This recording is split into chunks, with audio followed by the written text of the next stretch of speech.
Hello friends, आज का हमारा टॉपिक है वीक मसल्स और स्ट्रॉन्ग मसल्स।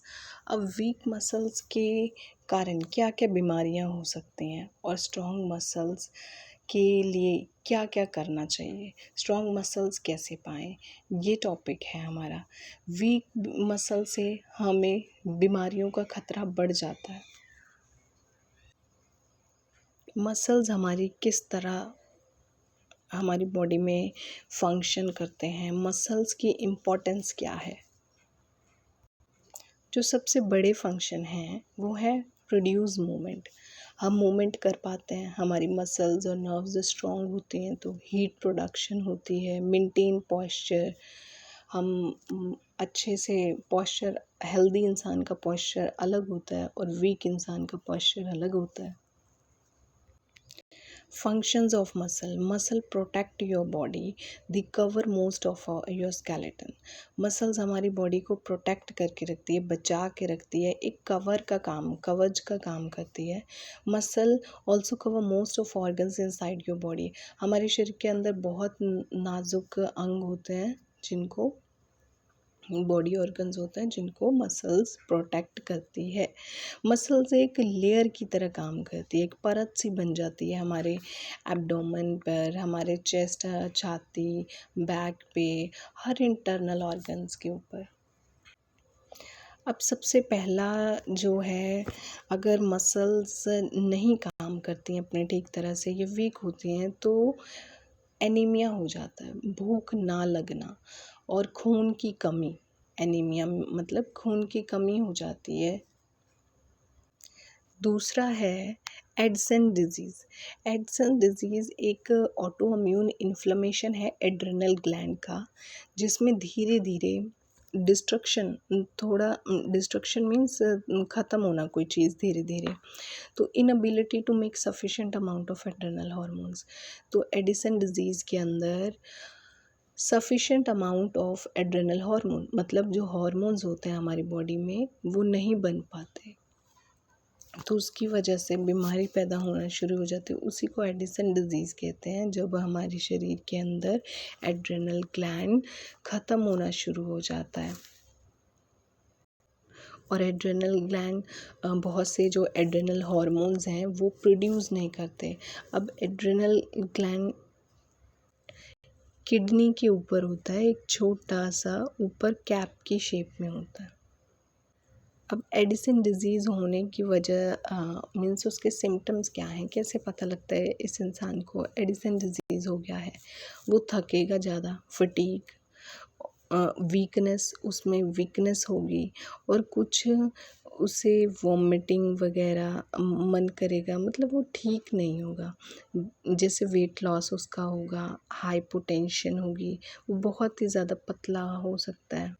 ये हैं एडिसन डिजीज़ की वजह से ये जो बताए हुए हैं, हाइपर पिगमेंटेशन हो जाते, पैल्मर जैसे हाथ इस तरह के होने लगते हैं, पिगमेंटेशन ऑफ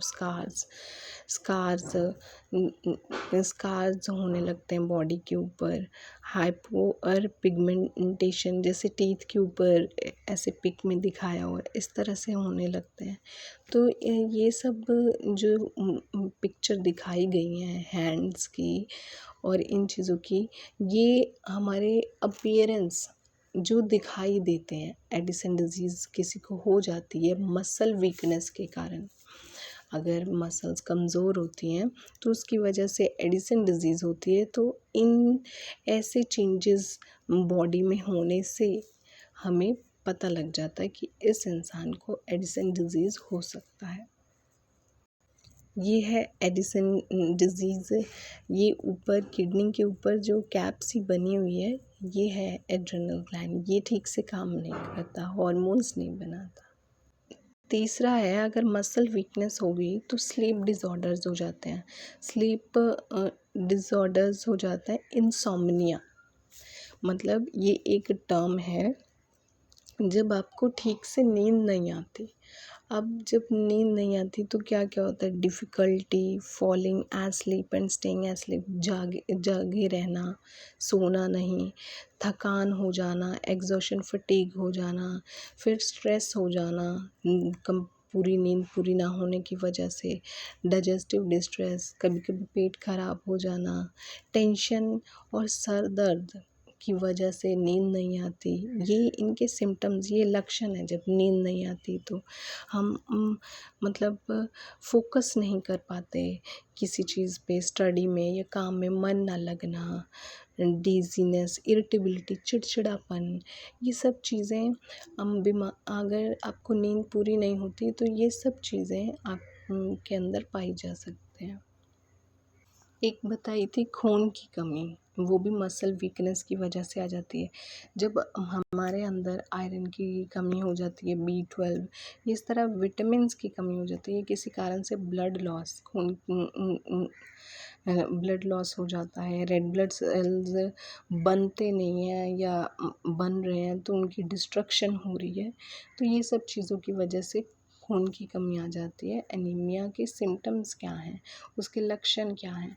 थकान होना, सर में दर्द, आपका चेहरा पीला पड़ जाना, लेग क्रैम्प्स, जो पैर हैं उनमें क्रैम्प्स का आ जाना, नींद ठीक से ना आना, इरेगुलर हार्ट बीट, चिड़चिड़ापन, ये सब जब खून की कमी होती है, आपको भूख नहीं लगती, तब भी ये सिम्टम्स ऐसे पाए जाते हैं। नेक्स्ट है ऑस्टियोपोरोसिस और बोन लॉस। तो ये जो ऑस्टियोपोरोसिस है, इसका मतलब है मसल्स का, बोन्स का वीक हो जाना, इजीली टूट जाना या वीक हो जाना। तो ये क्यों होता है? अगर कोई इंसान ज़्यादा अल्कोहल, ज़्यादा शराब पीता है, उसके पैरों में सूजन आ जाती है। कई बार जेनेटिकली, मतलब अगर उसके माँ बाप का शरीर कमज़ोर है तो बच्चे का भी कमज़ोर होता है, या वो एक्सरसाइज नहीं करता, हॉर्मोन्स पूरी तरह से बन नहीं रहे हैं या अपना काम नहीं कर रहे हैं, एनिमल प्रोटीन की कमी हो जाती है, या फिर सॉफ्ट ड्रिंक्स ज़्यादा लेने से ऑस्टियोपोरोसिस और बोन लॉस की संभावना रहती है। अब ऑस्टियोपोरोसिस ट्रीटमेंट नेचुरली, अब हम ऑस्टियोपोरोसिस मतलब वीक हो जाना बोन्स का, उसको किस तरह से नेचुरली हम उसे दूर कर सकते हैं? अगर हम फूड या न्यूट्रिशन पे थोड़ा ध्यान दें तो ये कमी होगी ही नहीं। अब विटामिन डी जो है वो हमारी बॉडी को सनलाइट से मिलता है, तो हमें डेली 20 मिनट सन बाथ करना चाहिए, हमें धूप लेनी चाहिए 20 मिनट की, उससे हमारा विटामिन डी बनता है। और जो कैल्शियम है, कैल्शियम हमारी बोन्स को, मसल्स को स्ट्रॉन्ग करता है, जो चीज़, बटर, फिश ऑयल में पाया जाता है, घी में पाया जाता है। तो कैल्शियम को अब्जॉर्ब करने के लिए क्या चाहिए? विटामिन डी, जो सन से मिलता है। Osteoporosis prevention and management, prevention में अगर आप अपना न्यूट्रिशन अच्छा रखते हैं, fruit vegetable rich in vitamin होते हैं, अगर अच्छी वेजिटेबल और फ्रूट्स लेते हैं, रेगुलर एक्सरसाइज रेगुलर करते हैं, अल्कोहल और स्मोकिंग नहीं करते, और साथ में सप्लीमेंट्स ले रहे हैं जैसे बोनविटा, हॉर्लिक्स, और जो डॉक्टर रिकमेंड करते हैं कुछ supplements in the form of medicine also, injection also, तो उससे भी बचा जा सकता है। अब ऑस्टियोपोरोसिस ट्रीटमेंट का पहला स्टेप ये है कि आप डाइट, एक्सरसाइज अच्छी रखें, और दूसरा स्टेप ये है कि आप मेडिसिन लें, विटामिन्स की गोलियां खाएं, हार्मोन ट्रीटमेंट, तो ये सब फार्मास्यूटिकल मेडिसिन्स लें। ऑस्टियोपोरोसिस की प्रिवेंशन तो यही है मेन, कि आप न्यूट्रिशन, एक्सरसाइज, अपना हैबिट्स ठीक करें, सिगरेट, शराब ना पिएं, डॉक्टर से कंसल्ट लें और सप्लीमेंटेशन ले सकते। अब home remedies for osteoporosis, osteoporosis के लिए आप एप्पल्स खाएं, प्रून्स खाएं, कोकोनट ऑयल, नारियल का तेल, बादाम दूध के साथ लें। सेसमी सीड्स क्या होते हैं? सेसमी सीड होते हैं जिनसे हमें हमारी बोन्स, मसल्स दोनों स्ट्रॉन्ग होती हैं। फ़िश ऑयल लेना चाहिए या फिर फ़िश ही खा लें, तो अब सेसमी ऑयल किस तरह से लें, जैसे chew A handful of roasted white sesame seeds daily in the morning, मतलब थोड़ा सा लें, उसे भून लें सेसमी सीड्स को, और या एक उसको भून के आप एक कप गरम दूध के साथ ले सकते हैं दिन में 1 बार या 2 बार अपनी ज़रूरत के हिसाब से। अगर आप ज़्यादा थकान महसूस करते हो तो 2 कप ले लीजिए, अगर आप ठीक ठीक नॉर्मल हैं तो 1 कप डेली ले लीजिए। अब इसमें जो फ़िश ऑयल है 1000 mg की जो फ़िश ऑयल होती है वो हमें लेनी चाहिए। You can eat cold water fish like salmon, और अगर फ़िश लेनी है अपनी डाइट में तो सैल्मन फ़िश भी ले सकते हैं। ये होम रेमेडीज़ हैं जिससे हमारी मसल्स स्ट्रॉन्ग हो सकती हैं घर पे ही। ये इन हैबिट से अपनाने से आपको जो मसल्स और नर्व्स की वीकनेस की वजह से डिज़ीज़ होती है, जैसे एडिसन डिज़ीज़ है, एनीमिया, खून की कमी है, तो ये नहीं होंगी आपको। अब बोन या फिर मसल बिल्डिंग फूड्स कौन सा होता है ये बता देते हैं। Number 1, eating calcium rich food can help protect your bones no matter what your age. आप कैल्शियम रिच फूड मतलब दूध, दही, पनीर ये लें, और आप फ़िश लें, सैल्मन, ट्यूला जिसमें विटामिन डी होता है, सन बाथ करें, ग्रीन लीफी वेजिटेबल्स लें। यही मसल्स को, मांसपेशियों में ऐंठन हो या ये 4 समस्याएं बहुत फ़ायदेमंद होती है। उसमें पीली सरसों जो येलो मस्टर्ड सीड्स हैं वो किस तरह से हेल्प करता है वो आपको बताते हैं। तो ये सभी, पीली सरसों किस तरह से मदद करती है बोन्स को ग्रो करने में, मसल्स को ग्रो करने में। हम अपने मसल्स कैसे बढ़ा सकते हैं। नंबर 1, एक है पीली सरसों में आयरन, कार्बोहाइड्रेट, ओमेगा 3 और कैल्शियम के साथ साथ फॉस्फोरस, जिंक जैसे पोषक तत्व होते हैं जो बैक्टीरिया और कीटाणु से लड़ने में मदद करते हैं और इन्फेक्शन से बचाते हैं। मांसपेशियों में ऐंठन, खिंचाव या दर्द की समस्या में पीली सरसों फ़ायदेमंद है। संबंधित जगह पर पीली सरसों का लेप लगाने से आराम मिलता है। अगर आपको कहीं दर्द हो रही है मांसपेशियों में तो आप पीली सरसों का लेप भी लगा सकते हैं, वो खाने में भी इतना हेल्पफुल है।